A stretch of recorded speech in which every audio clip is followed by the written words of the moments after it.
आपका स्वागत है प्रेरणा भाव में।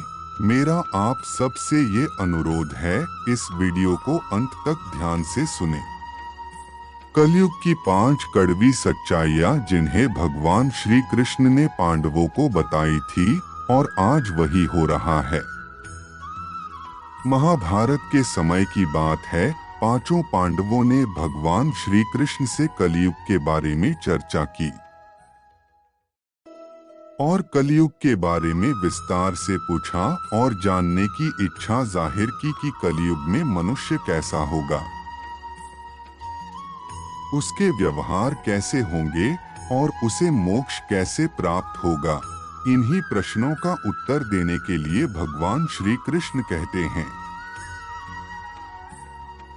तुम पांचों भाई वन में जाओ और जो कुछ भी दिखे वह आकर मुझे बताओ, मैं तुम्हें उसका प्रभाव बताऊंगा। पांचों भाई वन में गए। युधिष्ठिर महाराज ने देखा कि किसी हाथी की 2 सूंड है। यह देखकर आश्चर्य का पार न रहा। अर्जुन दूसरी दिशा में गए। वहां उन्होंने देखा कि कोई पक्षी है, उसके पंखों पर वेद की ऋचाएं लिखी हुई हैं, पर वह पक्षी मुर्दे का मांस खा रहा है।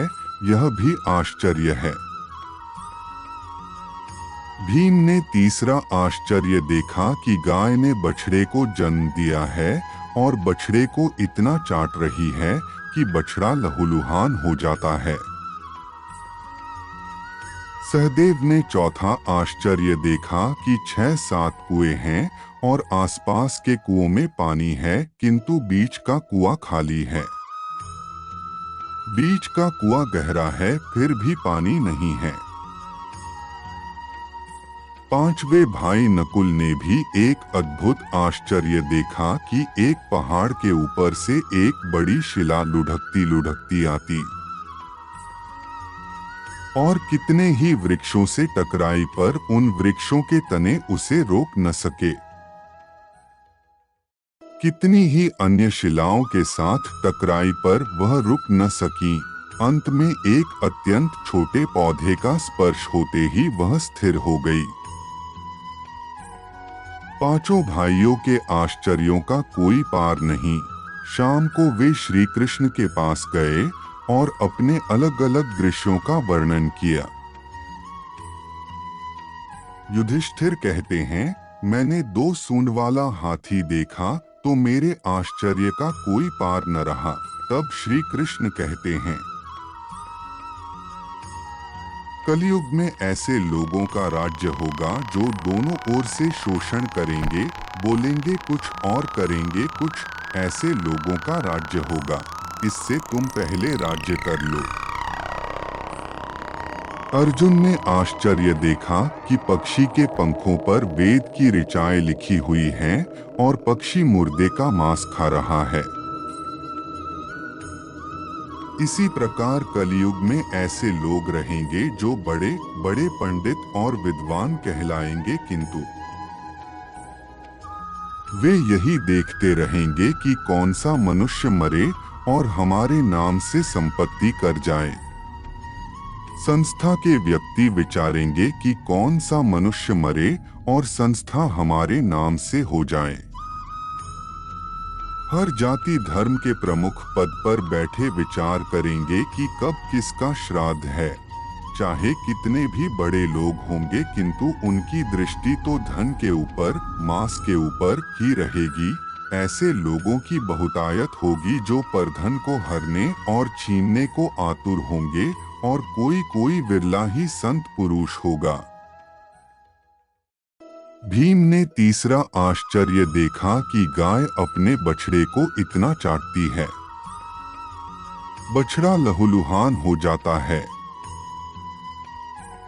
कलयुग का आदमी शिशुपाल हो जाएगा, बालकों के लिए इतनी ममता करेगा कि उन्हें अपने विकास का अवसर ही नहीं मिलेगा। किसी का बेटा घर छोड़कर साधु बनेगा तो हजारों व्यक्ति दर्शन करेंगे, किंतु यदि अपना बेटा साधु बनता होगा तो रोएंगे कि मेरे बेटे का क्या होगा। इतनी सारी ममता होगी कि उसे मोहमाया और परिवार में ही बांध कर रखेंगे और उसका जीवन वहीं खत्म हो जाएगा। अंत में बेचारा अनाथ होकर मरेगा। वास्तव में लड़के तुम्हारे नहीं हैं, वे तो बहुओं की अमानत हैं। लड़कियां जमाइयों की अमानत हैं और तुम्हारा यह शरीर मृत्यु की अमानत है। तुम्हारी आत्मा परमात्मा की अमानत है। तुम अपने शाश्वत संबंध को जान लो बस। सहदेव ने चौथा आश्चर्य यह देखा कि 5-7 भरे कुएं के बीच का कुआं एकदम खाली। कलयुग में धनाढ़ लोग लड़के लड़की के विवाह में, मकान के उत्सव में, छोटे बड़े उत्सवों में तो लाखों रुपए खर्च कर देंगे, परंतु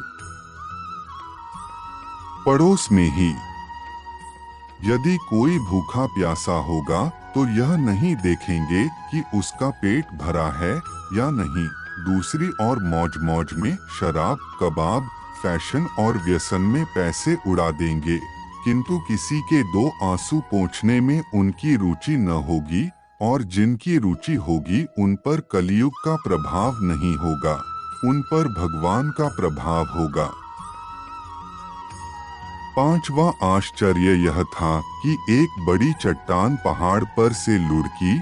वृक्षों के तने और चट्टानें उसे रोक न पाए, किंतु एक छोटे से पौधे से टकराते ही वह चट्टान रुक गई।